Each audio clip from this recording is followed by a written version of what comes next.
ওই বিএনপি সেই 2001-এর পরে যেভাবে অত্যাচার নির্যাতন করেছিল আমাদের যুব মহিলা লোকের উপরে, এগুলো মানুষের সামনে তুলে ধরে ওদের বীভৎস চেহারাটা, ওদের জঙ্গির চেহারা, ওদের সন্ত্রাসী চেহারাটাও মানুষের সামনে তুলে ধরতে হবে যে এরা কোনো মানুষের জাত না, এরা দেশকেও ভালোবাসে না, মানুষকেও ভালোবাসে না, মানুষের কোনো উন্নতি চায় না। অর্থ সম্পদ লুট করে, টাকা পয়সা বানিয়ে, চুরি করে, ওই 10 টাকা অস্ত্র চোরা কারবারি, মানি লন্ডারিং, 21 আগস্ট গ্রেনেড হামলা, ওই বিভিন্ন মামলার আসামিরা, এতিমের অর্থ আত্মসাৎকারী, তারাই হচ্ছে এই বিএনপির নেতা। তো এই নেতা দিয়ে দেশ কীভাবে তারা এগিয়ে নিয়ে যাবে আমি জানি না। কাজে এরা সমাজের একটা বোঝা, সমাজের কাছে এরা একটা অভিশপ্ত, এবং সমাজের কাছে এরা একটা মানে বলবো যে রীতিমতো একটা মানে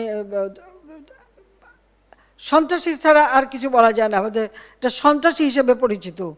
কাজেই তাদের এই অত্যাচার নির্যাতন যেন আবার ফিরে না আসে, তার জন্য সবাইকেই আমার মনে হয় আরও বেশি সক্রিয় থাকতে হবে।